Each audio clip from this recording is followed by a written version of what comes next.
Boa noite, Cida. Boa noite, Maria José.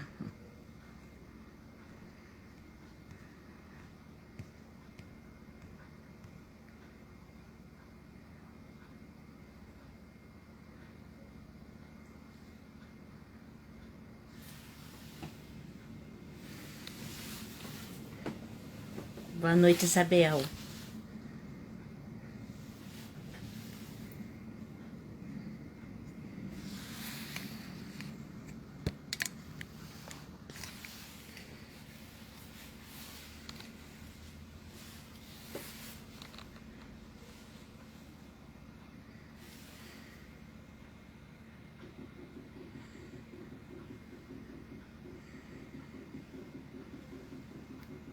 Daqui a pouquinho o doutor Alexandre Triquet já vai entrar aqui com a gente. Doutor Alexandre Schumacher Triquet. Boa noite, Joanildo.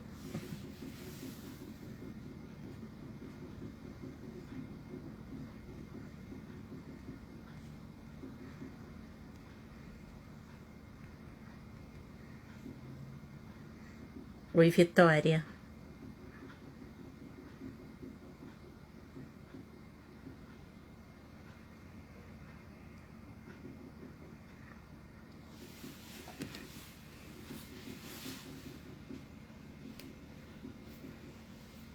Daqui a pouquinho nosso convidado já vai estar entrando.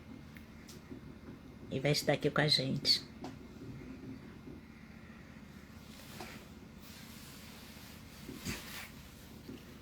Nós temos muita coisa para falar. Vai ser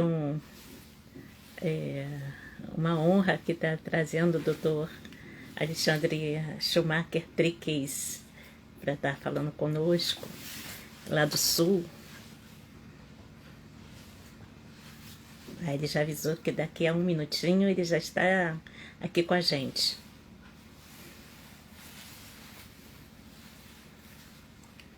É um dos papas do processo administrativo. Boa noite, querida Vitória. Congelou? Congelou a imagem?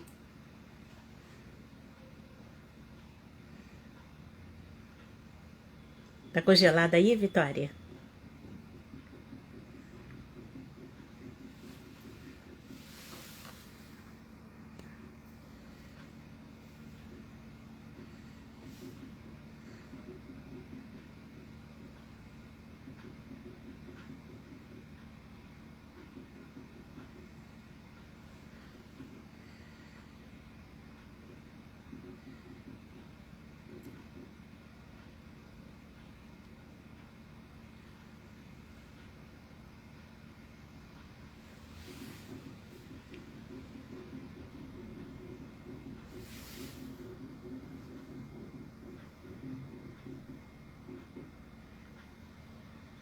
Oi, Ana Dutra.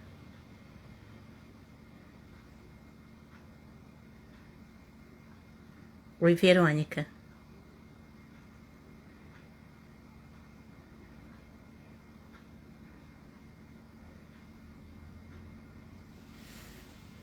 Boa noite, Maria Rabelo. Ah, é, Maria.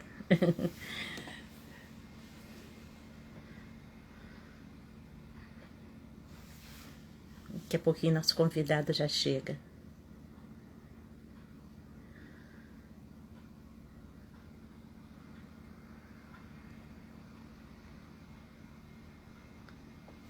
Boa noite, Ana Maria Dutra.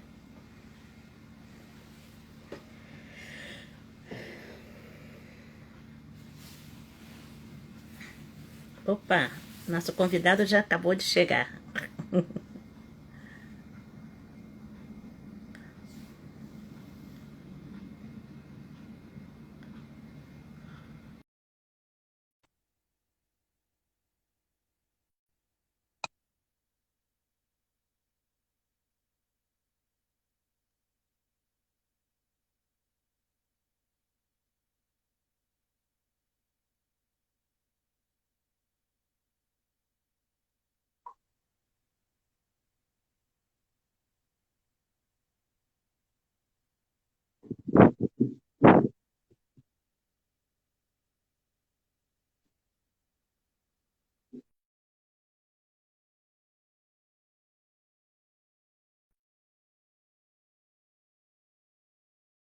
Olá, doutora Zenaide, me escuta?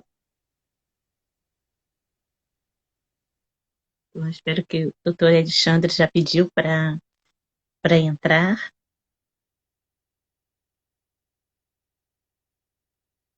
Vamos ver se ele consegue entrar agora.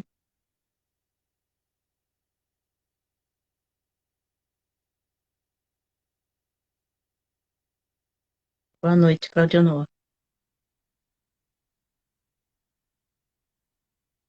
Os colegas estão na expectativa, doutor Alexandre, e eu também. Boa noite, Luciana.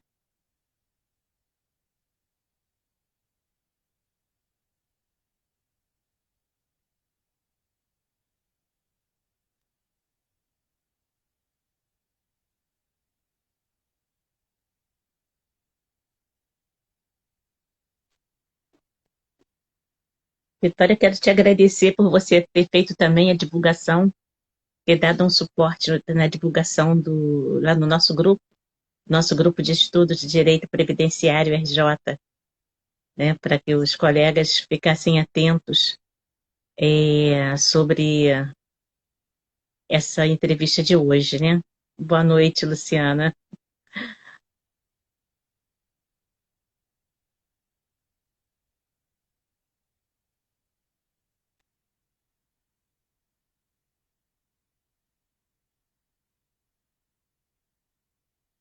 Opa, doutor Alexandre, vamos ver se ele consegue entrar agora.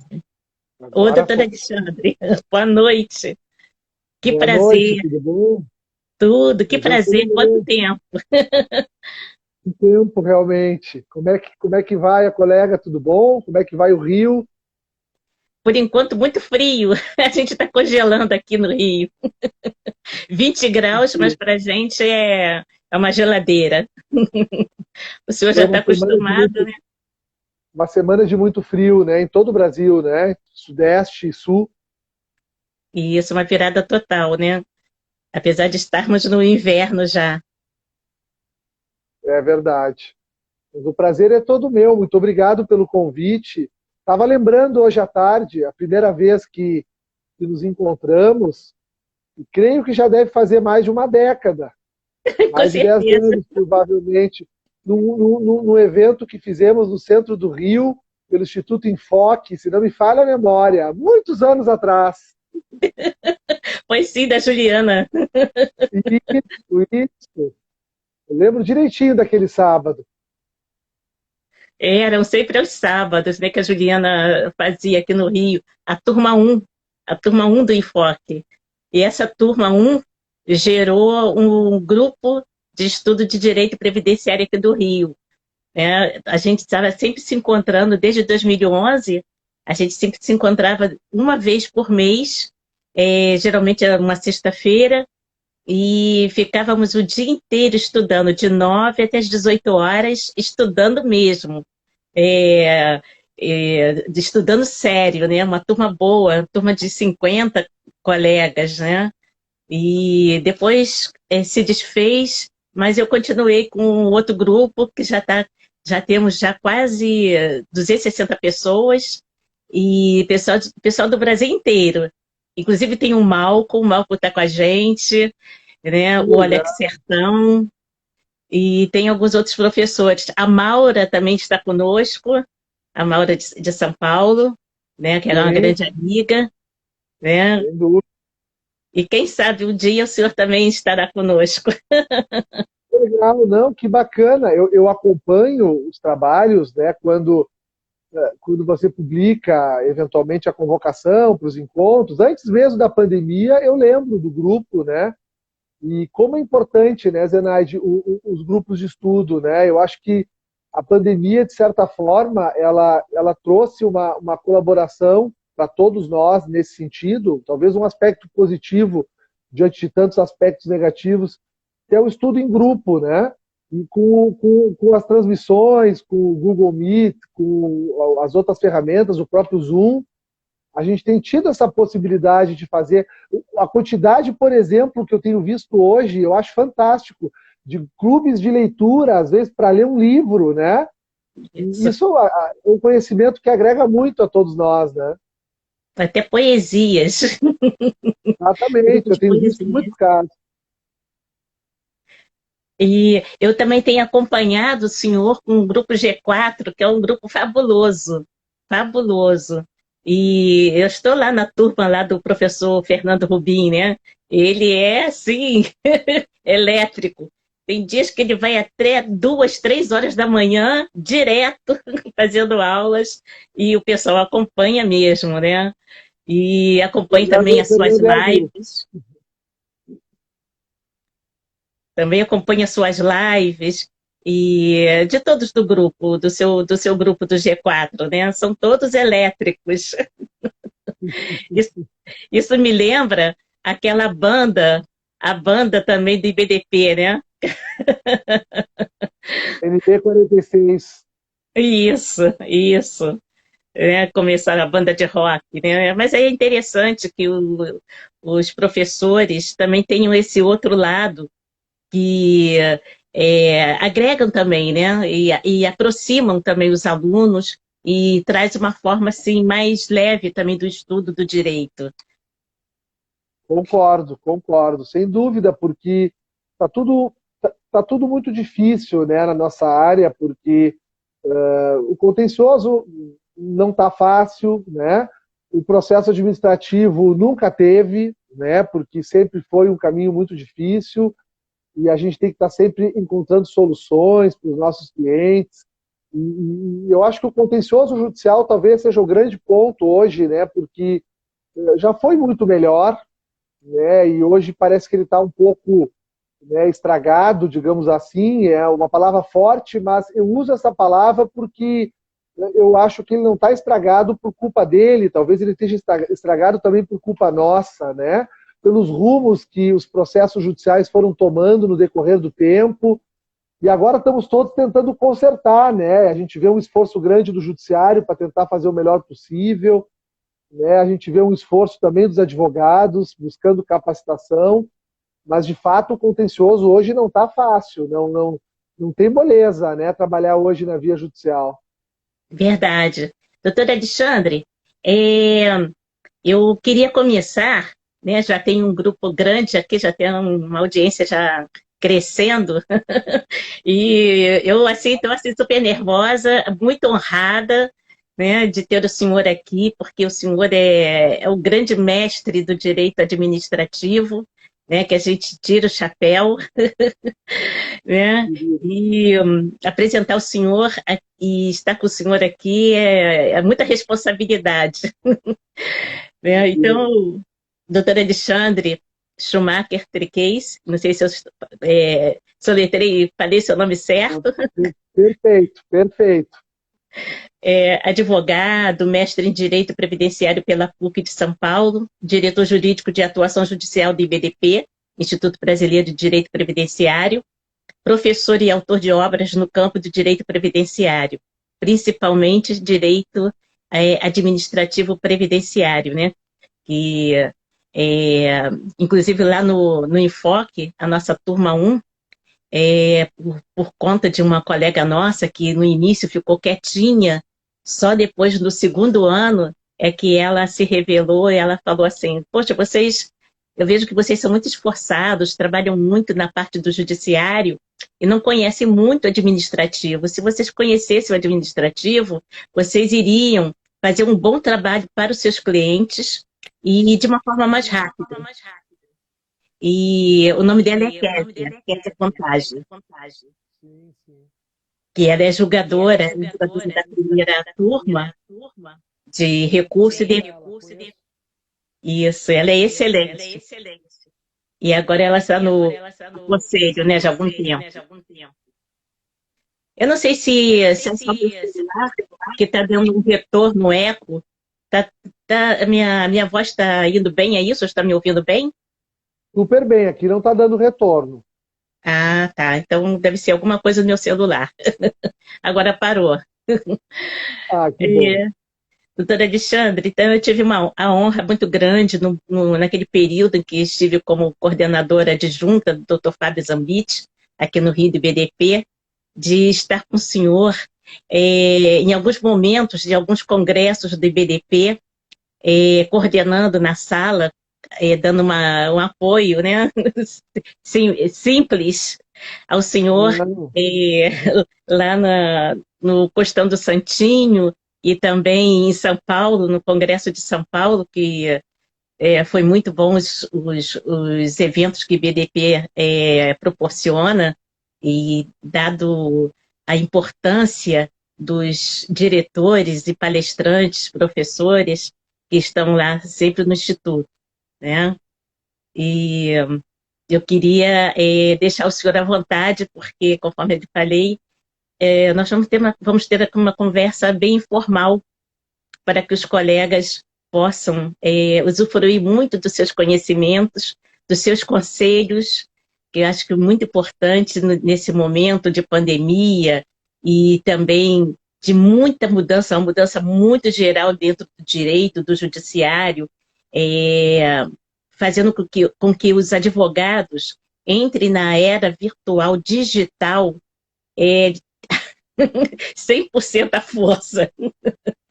Então está complicado, principalmente para os advogados que militam há muitos anos e estão acostumados a ir diretamente ao judiciário, tentar despachar com os juízes, né? E agora está tendo uma reviravolta total, né? Agora é balcão virtual, guichê virtual, e isso tudo está sendo muito novo para todos nós. E fora que a gente precisa fazer um investimento muito grande na tecnologia, nos computadores, programas, para poder fazer as audiências virtuais, assistir aulas por videoconferência, né, mandar, distribuir processos via processo eletrônico.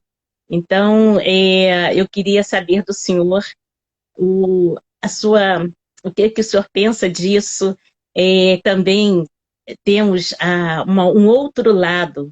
Algumas áreas do direito estão sofrendo um baque muito grande, né, como o direito do trabalho e algumas áreas cíveis, e alguns colegas estão ingressando na área do direito previdenciário.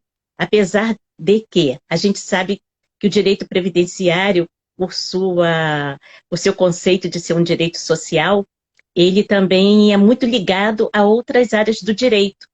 E, infelizmente, eu acho que esses colegas dessas outras áreas, como o direito do trabalho, eles não estão tendo uma visão de explorar mais o direito do trabalho de outras formas para agregar a área em que eles estão militando há muito tempo. Não precisam eles irem para a área do direito previdenciário, né? É bom para ter o conhecimento, porque a gente está vendo aqui no Rio de Janeiro alguns juízes do trabalho que são professores, agora dando aula direto na área do direito previdenciário. Isso é muito bom para a gente também. Com certeza. Concordo. Isso. Mas deixa eu lhe dizer, antes de qualquer palavra minha, o agradecimento eu já fiz, me sinto muito feliz de estar contigo aqui, com todos que estão participando, colegas do grupo de estudos, a doutora Zenaide, colegas do Rio, colegas de todo o Brasil, né? E eu me senti muito feliz com o teu convite, Zenaide, eu tenho um carinho muito grande por ti, considero uma pessoa fantástica desde sempre, tivemos momentos muito legais juntos, a tua colaboração sempre foi fantástica, a tua presença de espírito, o teu jeito muito especial de ser, então eu só discordo da tua fala nesse aspecto, a tua colaboração não foi pequena não, sempre foi uma presença muito forte, muito marcante, e falo isso com o meu coração, e já fazia um tempo realmente que a gente, né, em razão de projetos, eu estou aqui envolvido com o G4, o escritório também toma um tempo danado da gente, mas de longe sempre acompanhando, né? A gente sempre se acompanha pelas redes, né? Pelo menos tem as redes que a gente consegue estar se acompanhando. Mas tu me pediste para iniciar um assunto, digamos assim, relacionado ao tema da nossa live. Talvez o assunto que mais me veio em mente agora, e não preparei esse assunto, mas me veio agora muito forte assim para trazer com relação ao assunto diante da sua fala, de todas essas mudanças que estão ocorrendo, né, essa questão também do direito do trabalho, né, talvez o fim do direito do trabalho, a gente não sabe como é que vai terminar, né, porque veio a reforma e a gente está vivendo um contexto agora com a pandemia terrível na Justiça do Trabalho e realmente a gente não sabe qual vai ser o futuro do direito do trabalho no Brasil. Talvez possa ser extinção, né, pelo menos no modelo que a gente conhecia até a reforma, né, e a gente sabe que a história ela vive em ciclos, né? Depois vai precisar de novo uma série de fatos, uma série de situações para a gente voltar a ter um direito do trabalho forte de novo, e talvez lá na frente vai se contestar esse direito do trabalho, vai se dizer que ele emperra, né, o crescimento do país e vai se fazer novas reformas. É incrível como a história se repete, né? Mas com relação ao contexto específico da Previdência, talvez um dos pontos mais legais assim e atuais que eu me sentiria com vontade de trazer aqui para a live é o acesso ao Conselho de Recursos da Previdência Social, que talvez seja um fenômeno, eu não digo novo, mas um fenômeno que vem se renovando de alguns anos para cá, porque o Conselho de Recursos da Previdência Social é a grande novidade do trabalho administrativo. E se a gente for pensar, Zenaide, eu acho que tu vai concordar comigo, o INSS não mudou em absolutamente nada, né? A gente tem um processo eletrônico hoje que facilitou algumas coisas para a gente, claro, o direito de protocolo, o acesso ao INSS ficou mais fácil com essas alterações todas que foram realizadas aí com o processo administrativo eletrônico. Porém, os problemas clássicos do INSS continuam os mesmos, iguais, né? As decisões seguem sem fundamentação, a possibilidade de contestar essas decisões sem um recurso, sem uma medida mais demorada, são restritas, né? Fala-se na reabertura de tarefa, mas ela ainda não é uma realidade bem colocada para os advogados. Não é sempre que a gente consegue reabrir uma tarefa para corrigir um erro material que poderia resolver aquele caso concreto. Então a gente tem dificuldade. A gente tem problema com cartas de exigências que ainda não vêm bem explicadas. Há uma dificuldade, uma desigualdade muito grande que o processo eletrônico está causando, porque quem não tem advogado realmente fica numa condição de hipossuficiência terrível, porque não consegue sequer cadastrar uma senha no meu INSS.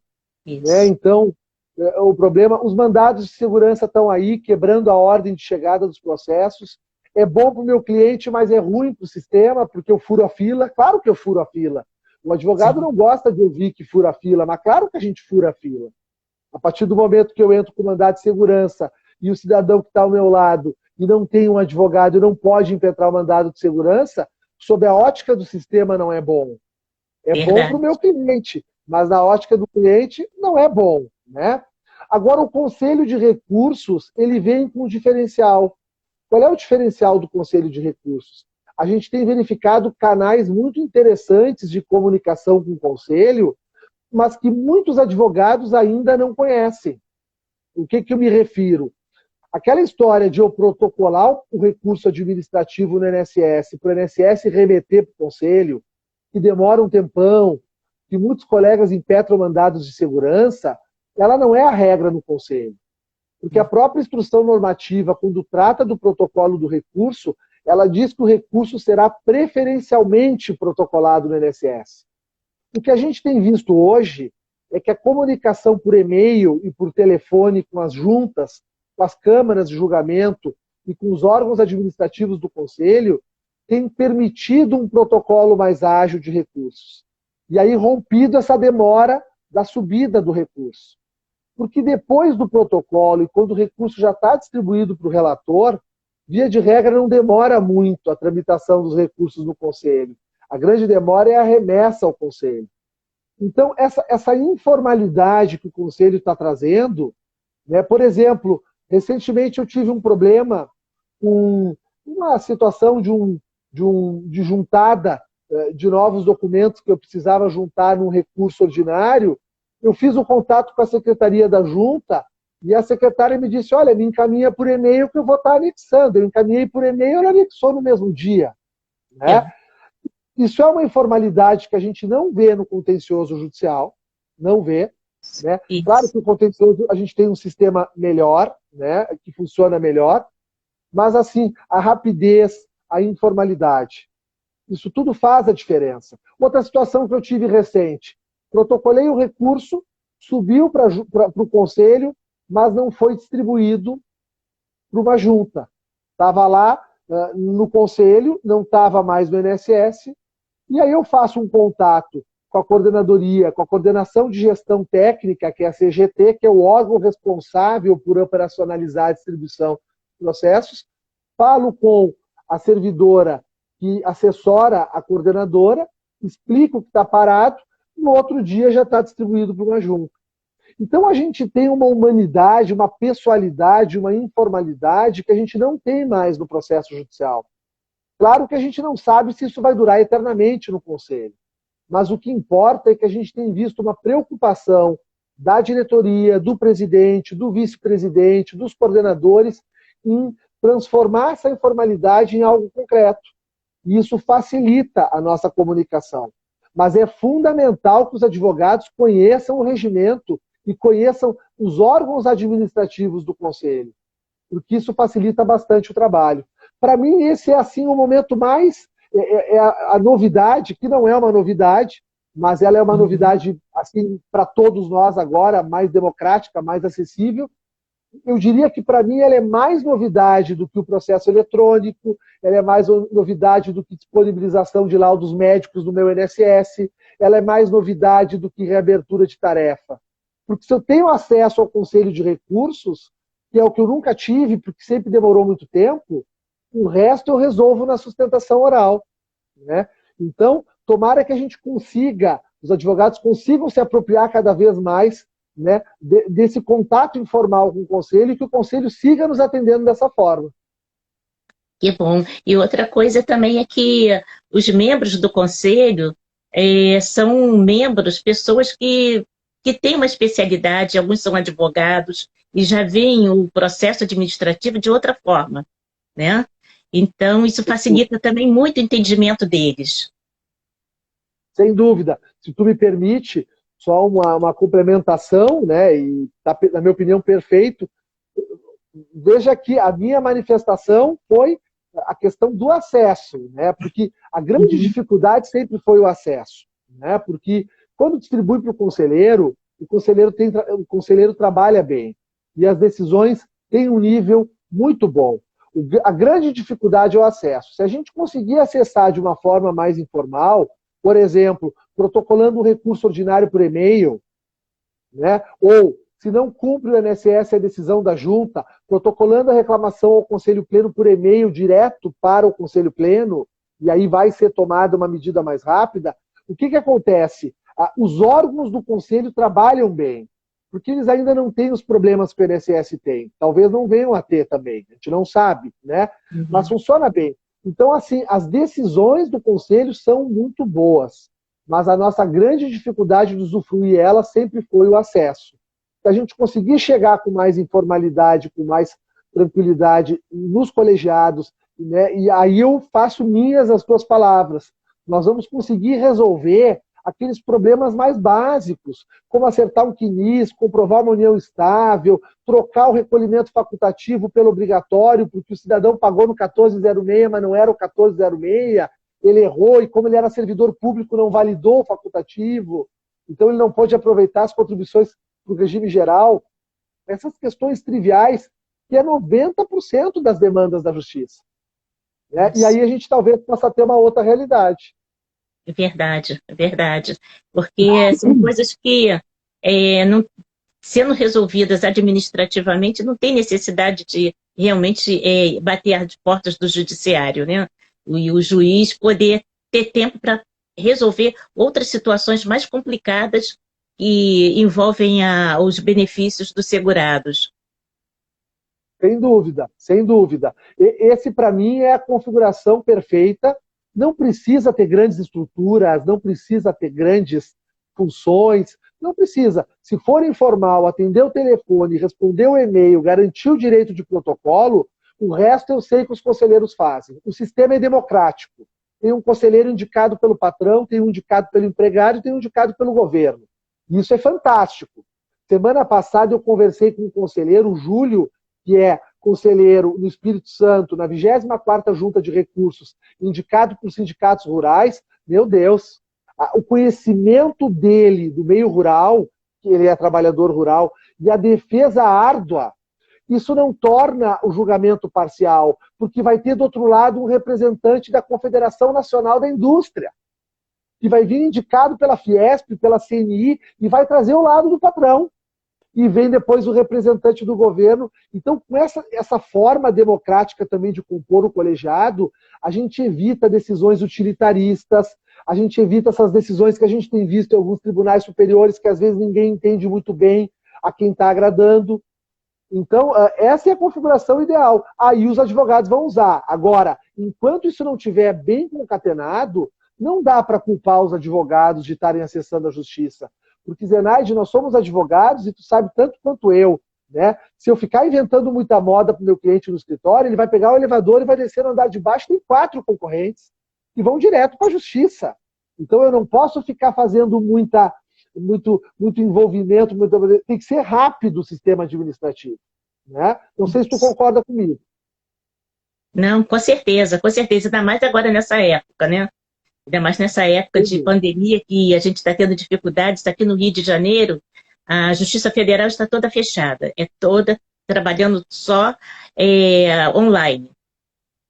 Justiça do Trabalho também fechada, quer dizer, abriu agora há pouco tempo, mas assim mesmo é restrito o acesso aos advogados, porque só para poder fazer pedidos para os processos físicos serem digitalizados, inclusive a OAB e a Caixa de Assistência dos Advogados estão dando esse suporte ao tribunal para ajudar os advogados.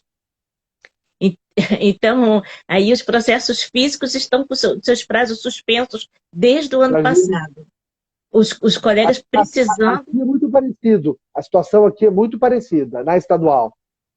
Precisando que sejam expedidos alvarás, mandados de pagamento, né, executar uma sentença, né, executar o julgado para que o cliente possa receber o crédito dele, né, e aí como que você vai poder explicar isso para o cliente? É complicado, né? A Justiça Federal aqui do Rio de Janeiro ainda tem uns atendimentos por telefone, por videoconferência que está funcionando. A estadual eu ainda não utilizei, mas alguns colegas em alguns locais falam bem, que estão sendo bem atendidos, outros não, né, que demoram. Entra no videoconferência, o escrevente demora para atender, né? Então é um pouquinho complicado, né? E em relação também ao processo administrativo do INSS, aqui no Rio de Janeiro, alguns colegas reclamam muito, e os clientes, da demora deu entrada no benefício, conforme o senhor falou, o segurado ou dependente vai dar entrada no pedido de benefício numa pensão por morte, por exemplo, e fica lá, demorando a beça. Tem gente que está 1 ano, 1 ano e meio, por causa de uma exigência que está em análise. Às vezes é uma coisa mínima, porque o documento não foi digitalizado da forma como eles querem. Então, aí a pessoa é leiga, não está sabendo disso. Aí, quando vai procurar o advogado vai lá, entra no meu INSS dele, com a autorização do cliente, que é importante que tenha autorização do cliente. Isso também, inclusive, já está naquele termo de acordo de cooperação técnica entre o INSS e a OAB, né? O advogado tem que manter o sigilo e tem que ter uma responsabilidade muito grande com a senha do cliente. Exato. Então, aí entra, depois se cadastra para poder entrar com a procuração, apesar de ter o programa do acordo entre a OAB e o INSS, né? Mas aí o advogado entra, descobre que é uma exigência que é mínima, que dá para ser resolvida, pronto, resolve, o cliente, o processo já anda e daqui a pouquinho o cliente já tem seu benefício já concedido, né? Mesmo que o cliente entre em contato com o 135, né, e ele, coitado, ele não tem o conhecimento técnico para poder resolver o problema dele. Então, ele precisa do advogado, né? Agora, até a gente conversou um pouquinho sobre isso, da, que o advogado que ele entra na área do direito previdenciário, conforme o senhor falou, né? O direito previdenciário ele já sofreu algumas mudanças, né? Bastante, né? Está sempre mudando. No momento atual, então, a gente acorda com uma legislação, uma instrução normativa, uma portaria. No dia seguinte, a gente já acorda com outra. Todos os dias, né, Zenaide? Eu falei isso hoje de manhã até. Estava conversando com um colega e eu disse, já era uma coisa constante, mas o que eu noto é que da pandemia para cá é diário. Todos os dias tem uma coisa nova na nossa área. Realmente, assim, o dinamismo, a capacidade de estudo, a gente tem que estar sempre a mil pelo Brasil, né? Não tem como desligar, porque senão a gente perde o time. Verdade. E os colegas que estão ingressando na área do direito previdenciário, eles precisam entender que, mesmo aqueles que já estão há muito tempo no direito previdenciário, eles estão sofrendo muito com essas mudanças, porque tem que estar ali diariamente estudando e até a nomenclatura dos benefícios, houve uma alteração de acordo com a emenda constitucional 103, né, e com o decreto que também veio fazendo essas alterações, também acabou no início dando um nó na cabeça de todo mundo, né? Mas depois o pessoal agora já está se ajustando. Não, Então, e o além que que o disso, senhor acha disso? Que eu acho que é, a sua fala para esses colegas que estão ingressando agora no direito previdenciário é muito importante. tá ótimo. Eu ia fazer uma brincadeira que, além de tudo isso, a gente tem que ter uma capacidade temos que ser mágicos, porque muitos atos administrativos, se não a maioria, não são publicados em diário oficial da União, e a gente só fica sabendo do conhecimento deles porque algum amigo conselheiro compartilha em algum grupo, como foi agora recentemente esse comunicado que está restringindo o efeito financeiro dos recolhimentos, né, para as indenizações, para garantir enquadramento na regra de transição da reforma. Um comunicado que não tem publicação em diário oficial. Se nós não tivéssemos contato com os grupos de WhatsApp, nós sequer iríamos ficar sabendo que a partir de agora eu não posso mais indenizar a partir de julho de 2020 períodos pretéritos da reforma. Quer dizer, além de toda a capacidade de trabalho, a gente tem que ter uma magia aqui, uma capacidade mágica para... Porque não tem mais o Sislex, né, que garantia, era um portal que tinha todas as legislações, os atos administrativos ali disponibilizados, a gente fica realmente perdido. Mas o que eu diria para os colegas que estão iniciando é o seguinte: primeiro, não embarquem nessa ideia de que o direito previdenciário acabou ou vai acabar, né? O direito previdenciário não acabou e tampouco vai acabar. Prova disso é o que eu e a doutora Zenaide estamos conversando aqui agora, né? A quantidade de mudanças que estão ocorrendo diariamente nos sistemas. O advogado entra justamente quanto à regulação de um determinado setor é complexa. Aí é que o cidadão precisa do advogado. Então, a regulação do nosso sistema é a mais complexa possível. Tem atos administrativos, tem o decreto, tem as leis, tem as alterações na própria Constituição, tem os representativos de controvérsia e as repercussões gerais no STJ e no STF. Toda semana tem julgamento importante acontecendo, a TNU está decidindo vários casos.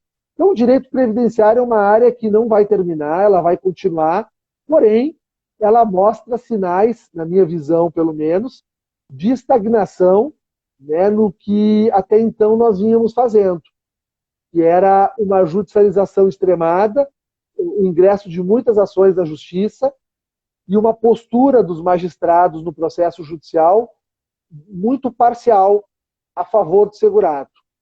Né? Então, o que os doutrinadores chamam de uma parcialidade positiva. Eles eram parciais porque verificavam que naquele processo o segurado estava em condições de desvantagem.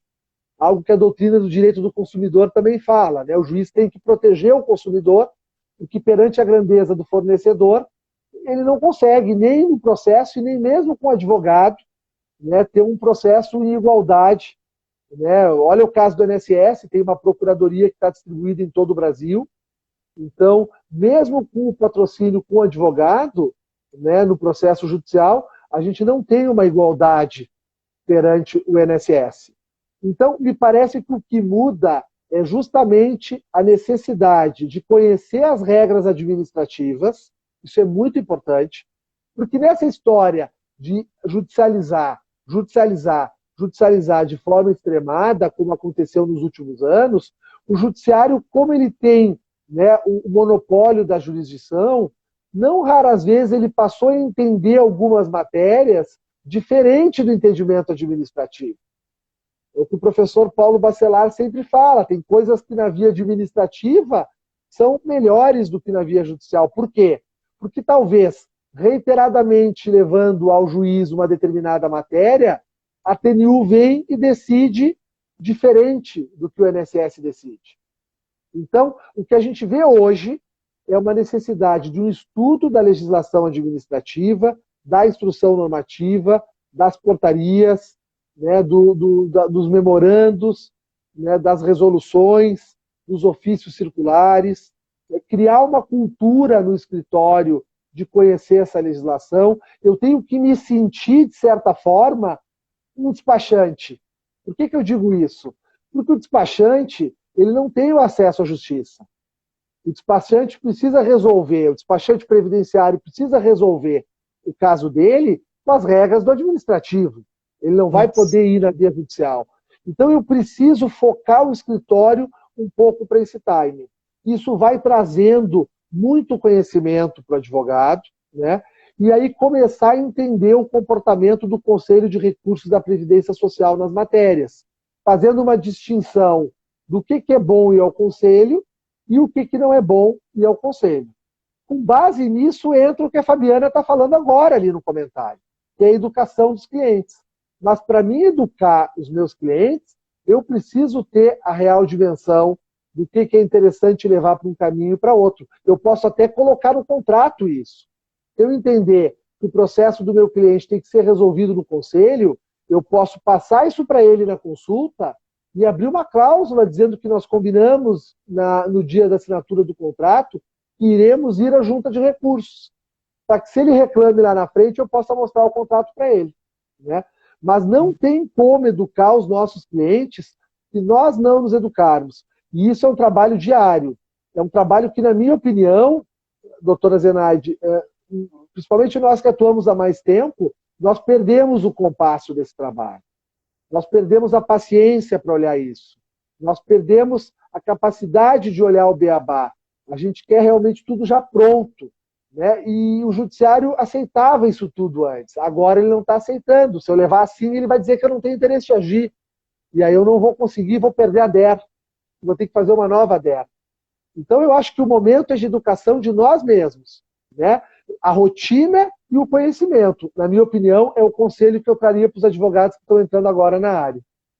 E uma coisa que também precisa também ser estudada é o seguinte, né, que tem se batido muito agora, que tem visto, e isso é muito bom, para que doutrine os colegas, para que conheça bem o seu cliente previdenciário. Fazer como médico, fazer um cadastro dele, sobretudo da vida dele, antes de entrar com o pedido dele na via administrativa, e mesmo na via judicial, porque ali você já está focando em toda a situação dele, onde ele trabalhou, se ele tem dependentes, se ele esteve exposto a agentes nocivos, né? Que tipo de contribuinte que ele era, ver os documentos, de repente, conforme o senhor falou, ele contribuía e colocou o código errado. Antes de tomar qualquer providência, aí já começar na via administrativa, fazer a correção da situação daquele cliente, né? Acertar o CNIS dele em relação ao código, em relação onde ele trabalhou, porque ficou faltando um período de contribuição, ir atrás daqueles períodos de contribuição para poder acertar. Né? E daí ele já vai fazendo o trabalho dele de assistência e aí já vai fazer um contrato para poder fazer o planejamento da vida daquele cliente. E depois que fizer acertar toda a vida do cliente, aí ele pode até fazer um outro contrato para poder dar assistência e começar a dar entrada no processo administrativo. E o que o senhor acabou de falar, fazer uma cláusula, se houver a necessidade de um recurso, né, para a junta ou para o conselho, ele já incluía isso na cláusula dele, para poder fazer a cobrança dos honorários que ele vai contratar com o cliente, né? Deixar tudo bem claro para que o cliente depois não diga: você está me cobrando mais por quê? Né? É porque surgiram outras informações no decorrer dessa assistência que o advogado acabou sendo pego de surpresa porque ficou faltando documento, faltou uma contribuição de uma empresa onde ele trabalhou, né? E, de repente, ele precisa do PPP para poder fazer o pedido da aposentadoria dele especial, e o advogado, ou o próprio advogado, ou ele vai orientar o próprio cliente para poder procurar a empresa, se a empresa entrou em sistema já entrou, fechou as portas, ou está em sistema de massa falida, né? Ou se ele pode procurar aqueles documentos no sindicato dele, ou procurar algum paradigma, algum colega para poder fazer uma justificação administrativa, né? Tudo isso gera uma série, uma gama grande de serviços que o advogado vai poder prestar para o cliente, né? E, de repente, conforme o senhor falou, ele também precisa esgotar toda a via administrativa, porque mesmo que tenha sido negado logo na agência do INSS, ele verificar o porquê que houve o deferimento do pedido para que ele possa recorrer. E, de repente, ele consegue, na junta ou no conselho, mesmo com uma sustentação oral, reverter toda aquela situação. Levar, né, como o senhor falou, apesar de ter a instrução normativa, ter prazos também e tudo, existe uma informalidade muito que beneficia mais do que o processo judicial, né, para poder garantir a concessão desse benefício do cliente. A informalidade é a grande preciosidade do Conselho de Recursos, que nós perdemos no INSS com o processo eletrônico. É irônico, porque nós lutamos tanto por uma mudança no atendimento e veio a mudança, muitos se opuseram a ela, né? Mas, de fato, se tem uma coisa que a gente ganhou e perdeu. A gente ganha, por exemplo, a possibilidade de eu protocolar uma aposentadoria no sábado, aqui na minha casa, no domingo. Era muito difícil fazer protocolo antes. As pessoas mais hipossuficientes, às vezes, tinham negativa de protocolo, voltavam e não conseguiam protocolar. Mas o advogado conseguia chegar no guichê, perguntar uma dica para o servidor. Às vezes o servidor não abria exigência, botava naquele bolsão ao lado do guichê e esperava eu levar o documento que faltava no outro dia. Tudo isso a gente perdeu. A gente perdeu. Nós vamos ter que reconstruir isso. Está se reconstruindo em parte com esses guichês que estão sendo criados agora para atender advogado. Eu acho que dá para a gente compensar isso com outras medidas, porque o processo eletrônico ele é importante. Agora, o Conselho de Recursos, mesmo com o processo eletrônico, ele mantém uma informalidade que, depois que a gente conhece, a gente pensa 10 vezes antes de levar para a via judicial. Eu concordo. E achei muito legal a ideia de fazer um trabalho prévio do planejamento, né? A Vitória, inclusive, traz como planejamento, porque é o planejamento. A doutora Maura trabalha isso na obra dela, inclusive, como o momento inicial, né, do planejamento. Porque a gente tem que cuidar hoje, e isso é muito importante para os colegas que estão iniciando, como eu não agendo mais o protocolo, como eu agendava antes, se eu demorar muito tempo entre a assinatura do contrato e o protocolo do benefício, esse espaço de demora pode ser interpretado pelo cliente como uma falha nossa. Por que demoramos tanto para protocolar?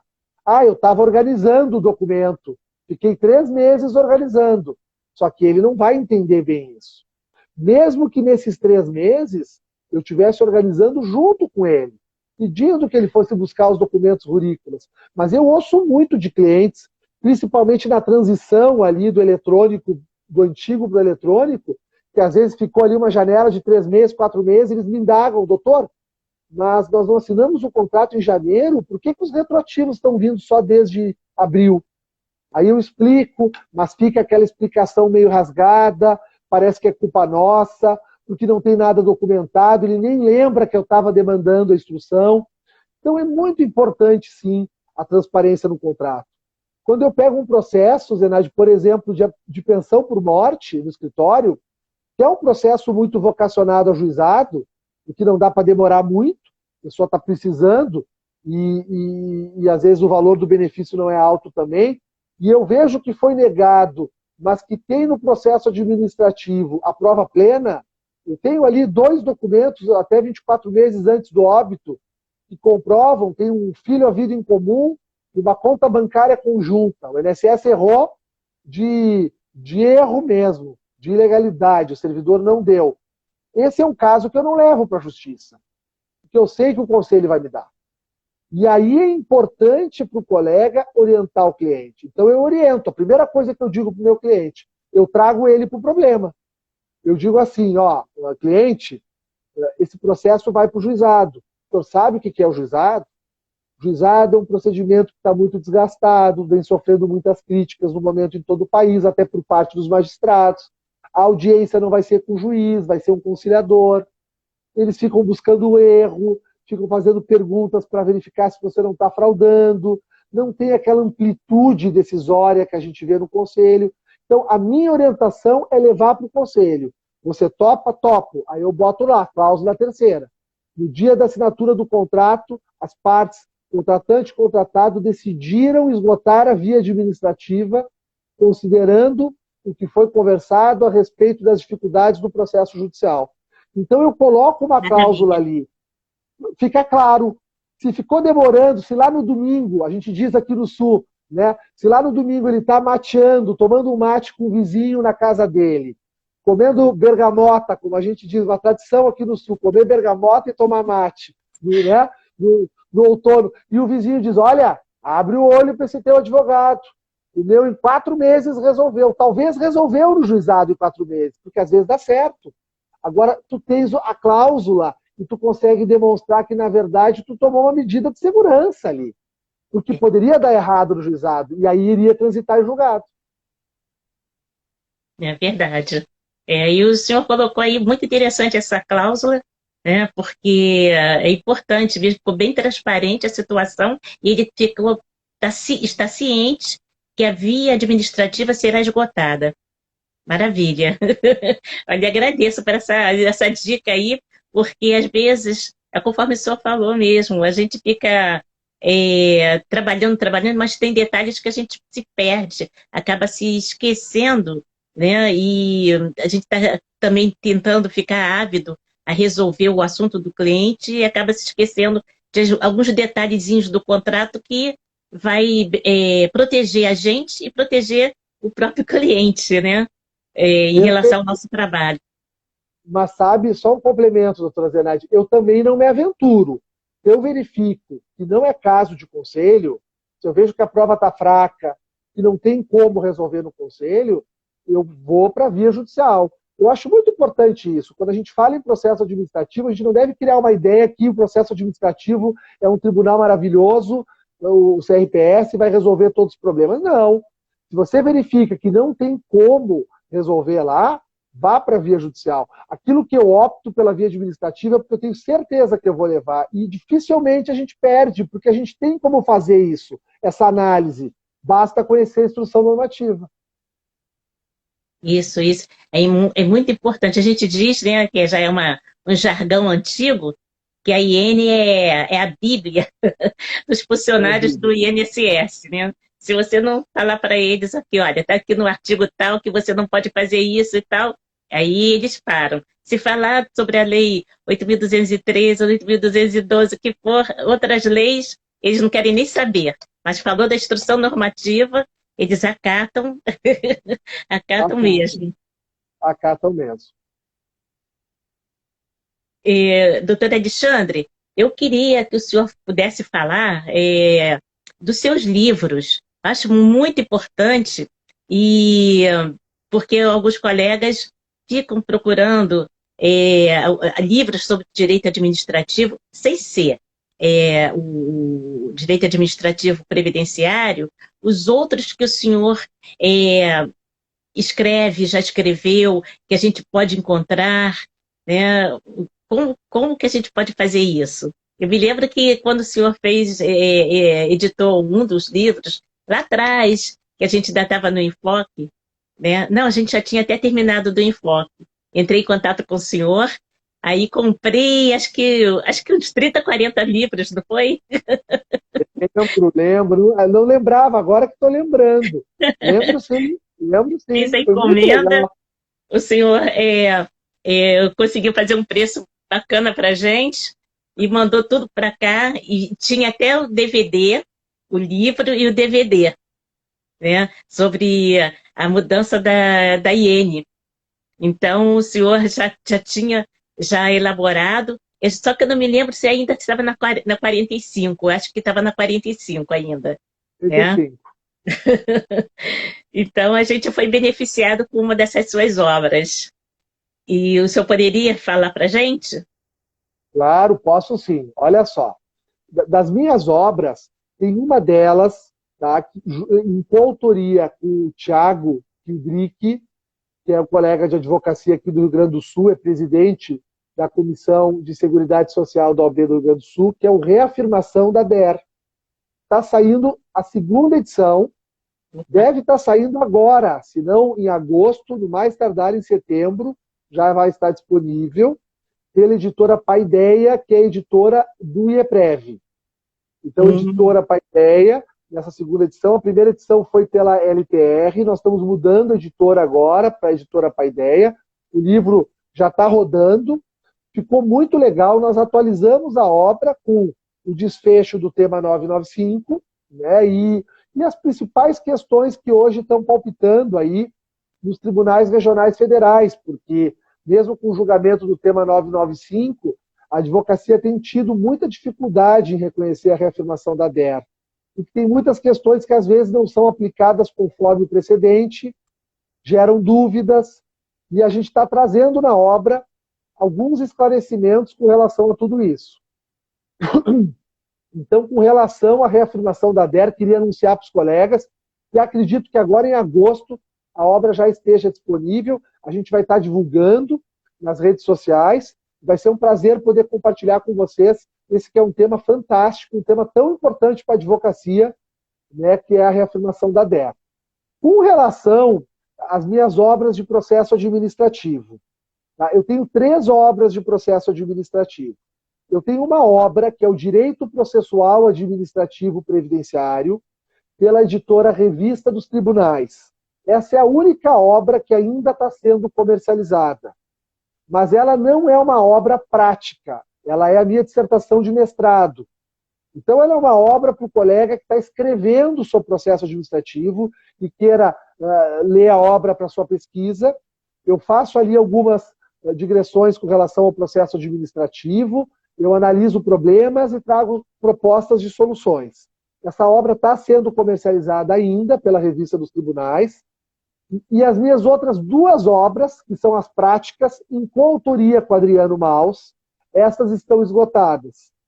Nós estamos atualizando as 2 obras e vamos lançar em breve, queremos ainda esse ano, talvez precise avançar para o início de 2022, o nosso grande manual, que é o Processo Administrativo Previdenciário, que é aquele que eu compartilhei contigo naquela ocasião, né, que eu enviei os exemplares, que vai englobar as 2 obras numa só, que é um manual prático para a atuação do advogado. A gente ainda não conseguiu terminar porque a obra é extensa e a demanda de trabalho está grande, até porque eu também trabalhei na reafirmação da DER, mas eu acredito que até o final do ano a gente tenha novidade com relação a elas. Ah, ótimo, ótimo. E o senhor está lecionando onde?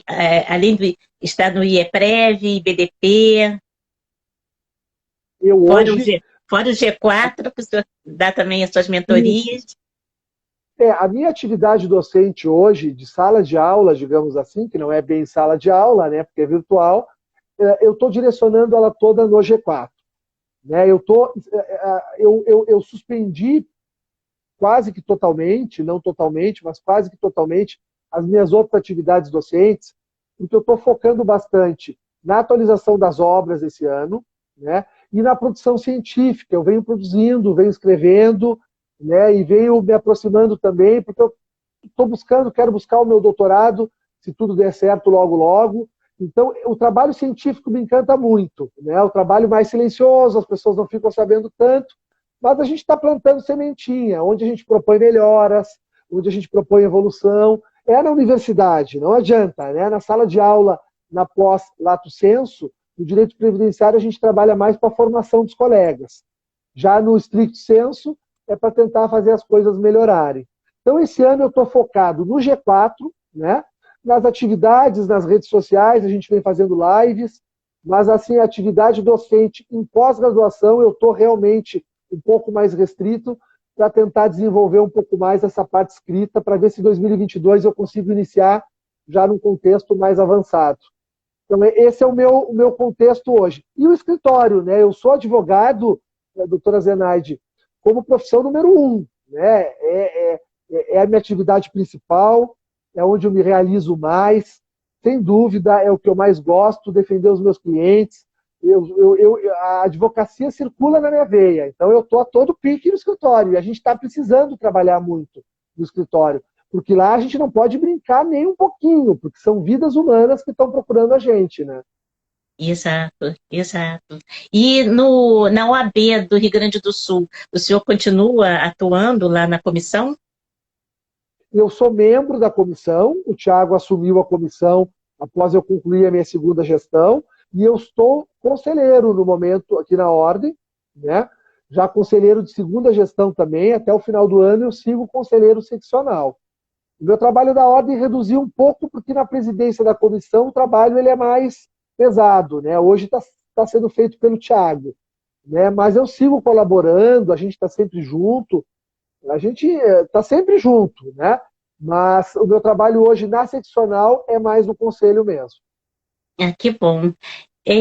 Doutor Alexandre, no nosso grupo aqui no Rio, nós fizemos um movimento para que aqui no Rio, no Sul, vocês estão sempre, o Sul e São Paulo, muito à frente dos outros estados, principalmente até do Rio de Janeiro mesmo.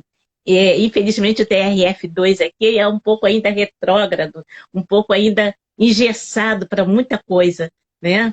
Então, apesar de a gente ter aí juízes brilhantes, desembargadores brilhantes, no Sul vocês têm um banco de dados de PPP, LTCAT, né, que fica à disposição, é público, né, para os advogados para a parte, para o próprio INSS, e isso ajuda muito para a aposentadoria especial, né, principalmente.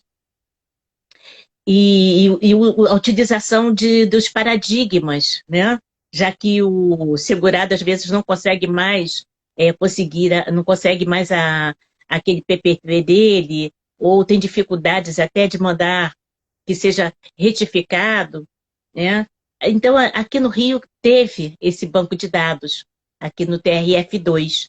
E como terminou o mandato de um presidente, depois vieram outros, ficou paralisado. Então, a gente está fazendo um movimento. Eu saí do meu escritório, fui a vários municípios fora aqui do centro do Rio, né? Fui a Niterói, fui a Nova Iguaçu, fui a Duque de Caxias, né? Para colher a assinatura dos nossos colegas do nosso grupo, e teve gente que até nem era do nosso grupo, mas os colegas conversando com algum outro colega que milita também na área do direito previdenciário, explicou o que nós estamos fazendo, e também assinou esse banco essa petição que nós fizemos para o presidente do TRF2 aqui do Rio de Janeiro, para que seja reativado o banco de dados de PPP-LTCAT do TRF2, que era alimentado com as informações do TRF4 e também com informações do próprio TRF2 aqui, e a comissão previdenciária do TRF2, que era composta por juízes da Justiça Federal, desembargadores, gerentes executivos do INSS, Ministério Público, Polícia Federal, né, e representantes da advocacia, né, do Rio de Janeiro, que também ficou paralisado, que antes tinha um entrosamento e era bom.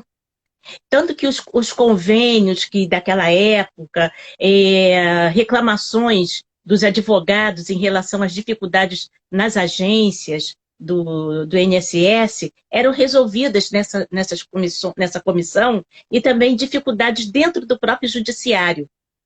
Aí, no Sul, vocês têm esse tipo de serviço, né?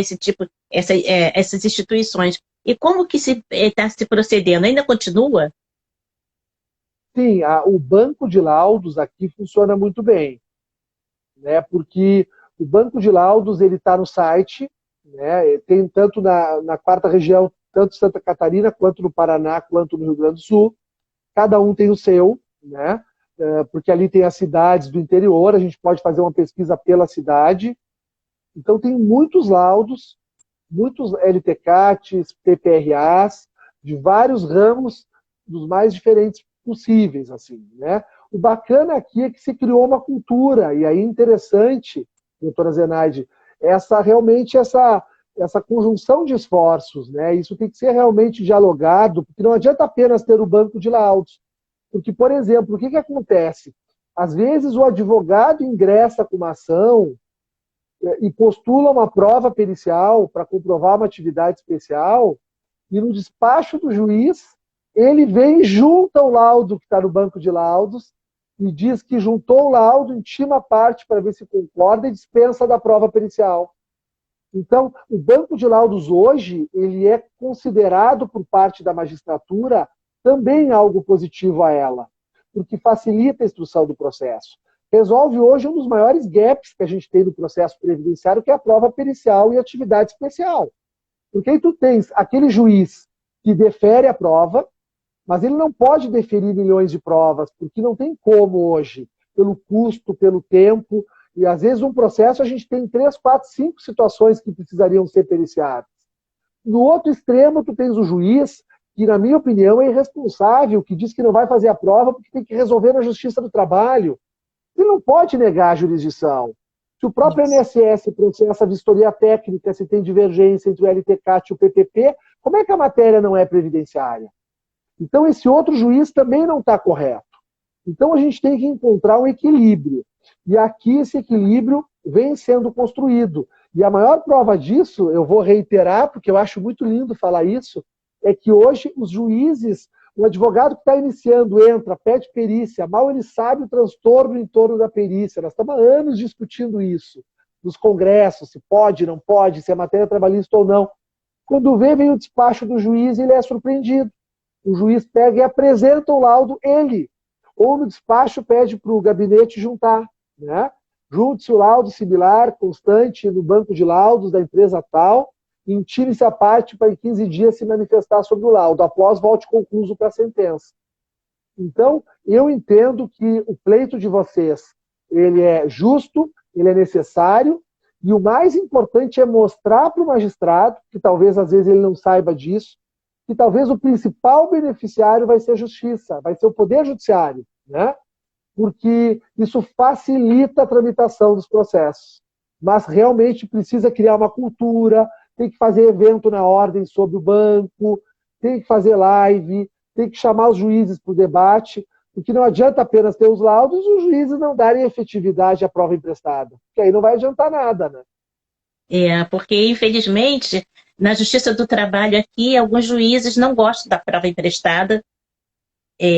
Antigamente era tão fácil na Justiça do Trabalho você apresentar um paradigma e conseguir o direito do cliente. Agora estou com uma mentalidade de que não aceitam muito essas provas emprestadas, né? Na Justiça Federal também ainda tem um pouco de divergência, ainda é resistência em relação a isso. Então, é conforme o senhor falou, tem que criar essa cultura, mostrar para eles a necessidade que o próprio judiciário vai ser beneficiado com isso, né? Para poder facilitar o julgamento. Sem Então, dúvida. eu achei maravilhoso aí que vocês, conforme eu falei, vocês estão há 1000 anos à frente da gente. Não é aí, porque, como tu disseste bem, por exemplo, o Rio tem magistrados maravilhosos, maravilhosos, eu não vou nem citar nomes, tem desembargadores maravilhosos, que são doutrinadores, são professores da Universidade Federal e escrevem. Na verdade, o TRF da Quarta Região, talvez, além da questão jurisdicional, que tem uma tradição muito forte na área previdenciária, de fato tem, porque a nossa terceira sessão aqui tem uma formação de desembargadores já que já vem de uma tradição muito forte, talvez no aspecto eletrônico de modernização correu muito na frente, né? E isso talvez hoje gere uma condição talvez um pouco melhor. Mas eu acho que é plenamente possível de exercer esse trabalho aí na segunda região, e a partir do momento que os magistrados se darem conta que tanto quanto o segurado, e eu não digo a justiça, que a justiça seria a realização da justiça, eu digo o trabalho do gabinete vai reduzir. Isso. Porque é um pepino hoje a questão da prova. E se tu começa a indeferir, olha, enquanto magistrado, tu não vai dormir bem. Porque tu sabe que tu está fechando as portas para um monte de pessoas que estão precisando da prova e vão ficar num limbo sem saber como proceder. Então, a prova emprestada, que já veio regulada no novo CPC, no artigo 372, então não é um pedido de favor mais, né? Isso. Ela precisa ser realmente consolidada nos processos previdenciários, principalmente na aposentadoria especial. Eu concordo integralmente contigo. Tomara, a gente está rezando aqui. Ontem, eu, graças a Deus, tive a notícia, de vez em quando eu ligo lá para o gabinete para saber da evolução do nosso pedido, que nós demos entrada no dia 17. Conseguimos quase 70 assinaturas de colegas numa pandemia dessas. A gente conseguir 70 assinaturas é uma vitória. E nós tivemos a notícia de que o nosso pedido, o nosso pleito já foi encaminhado para o comitê gestor do IEPROC, que tem que organiza o banco de dados, né? E quanto à comissão previdenciária, aí eles não falaram ainda, vão ver depois que o comitê se manifestar. Então, só essa notícia já foi maravilhosa para a gente, né? E a gente pediu também que fosse recebida uma comitiva nossa, nem que seja dois ou três colegas, que o presidente nos receba. Então, ele disse que primeiro ele vai verificar o resultado do comitê gestor.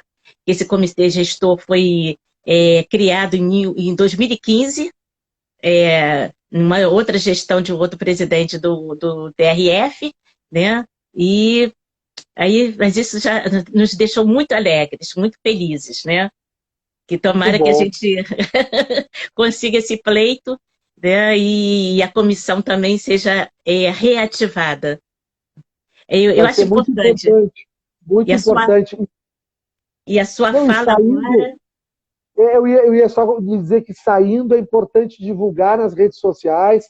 Claro que às vezes a gente espera antes, porque tem questões de estratégias, mas dando certo é importante para que outras regiões também se inspirem em vocês. Que é o que está acontecendo no guichê agora. O guichê também começou em alguma região, ali acho que foi São Paulo, aí já veio aqui o Rio Grande do Sul, aí Santa Catarina já fez o seu. A coisa se alastra muito rápido, né? Como é importante as redes sociais nesse aspecto, né, doutora Zenaide? Sim, sim. Doutor Alexandre, eu não sei se o senhor tem mais alguma coisa, gostaria de liberar, porque o senhor é muito ocupado. Olha, estou assim, nas nuvens, muito feliz de ter realizado essa entrevista com o senhor. O senhor não sabe a felicidade que o senhor está causando a mim e a muitos colegas do grupo, principalmente a doutora Vitória, que está aí. mandando as mensagens, ela já Sim, estava estou vendo aqui. ansiosa, muito ansiosa, né, de assistir essa live. Ela, a doutora Maria José também, Maria José Neves, também está aí no grupo, né, e também aí no Instagram, mandando mensagens. Então, eu gostaria de, quando o senhor puder, mais para frente, se o senhor tiver uma brechinha na sua agenda e puder conversar com a gente mais uma outra vez sobre um outro assunto, é muito importante, muito valiosa. Olha, o senhor não sabe o valor, o peso das suas palavras nessa live. E em relação agora a esse assunto agora, poxa, tomara que o presidente do TRF consiga assistir essa live e veja a importância, porque eu soube que ele também fez parte desse comitê anterior, né? Da gestão anterior. E ele veio do quinto constitucional, é advogado. Ele sabe da importância do que a gente está falando, né? Ele sabe da Sem dúvida, importância. sem dúvida. Então, é diferente do juiz de carreira, a gente não vai medir assim, né? Mas tem um peso maior, porque é um advogado que está ali militando, que militou junto com o judicionado, né, o cliente, né, e sabe o peso que isso tem no judiciário. Sem dúvida. Aliás, está, na minha opinião, perfeito, porque para isso é que foi construído o quinto constitucional, né? Para que pudesse alguém oriundo da classe da advocacia levar aos tribunais um pouco da visão da advocacia, né? Mas não apenas a visão formada pelo servidor de carreira. E eu entendi, a gente não mede nada aqui, não estamos fazendo nenhuma comparação. Mas o fato dele ser oriundo do quinto talvez possa ser um fator importante por ele já ter advogado e entender como é difícil obter eventualmente alguma prova. E o objetivo do artigo 372 é justamente facilitar a instrução do processo, fazer a cooperação, como a doutora Fabiana referiu agora há pouco, deixar um abraço para ela aqui. Então, doutora Zenaide, eu quero agradecer, assim, ó, de forma muito especial o seu carinho com relação à minha pessoa. Eu sinto desde sempre, e eu vou reiterar mais uma vez que eu tenho um carinho muito grande pela senhora também. Não tenha Muito dúvida, obrigada. quando quiser fazer uma nova live, é só me avisar, a gente marca, é um prazer muito grande. Não apenas conversar com a senhora, mas conversar com os colegas do grupo, que eu sei que estão participando, e com a advocacia aí do Rio de Janeiro, que é fantástica. Eu tenho muitos amigos advogados aí, e admiro todos vocês. E acho que a classe de advogados do Rio é uma classe previdenciarista, né, que eu posso falar, é uma classe fantástica, de pessoas muito, muito especiais. Muito obrigado pelo convite. Nós quem agradecemos e a admiração é recíproca, recíproca mesmo, tá? E o senhor não se esqueça, vou ficar acompanhando quando tiver o lançamento dessa nova obra, para a gente poder adquirir e divulgar entre os colegas aqui no Rio de Janeiro. Né? E quem sabe o senhor e o doutor Tiago, Tiago possam até fazer uma live divulgando essa obra jurídica aqui para a gente, no dia do vai ser lançamento. um prazer. Vai ser um prazer. Doutora Alexandra, muito obrigada mesmo. E eu espero poder contar com o senhor mais para frente, com outras lives, se eu puder estar aqui conosco. Olha, foi um bate-papo assim, que a gente perdeu a noção do tempo. Passou rápido. Passa Passou rápido rápido. sempre. Passa rápido sempre, ainda mais quando é um papo bom e a oportunidade de a gente se reencontrar, Zenaide, que realmente fazia um bom tempo que a gente não conversava, mesmo que a distância não é o mesmo calor do encontro, né, num congresso, num evento, mas a gente mata a saudade, né? Já fazia um bom tempo que a gente realmente não conversava. Foi muito bom conversar contigo. Igualmente, igualmente. Doutora Alexandra, olha, muitíssimo obrigada. Até a próxima, que seja breve. Até a próxima. Tchau. Tchau, beijo. Beijo, Tchau a tchau. todos, foi um prazer estar com todos vocês. Com certeza, estará sim. Estaremos aqui no Rio de Janeiro, de braços abertos, esperando pelo senhor. Um Eu vou abraço, um fechar. beijo. Tchau. Eu vou fechar, tá? Tá, também vou fechar aqui.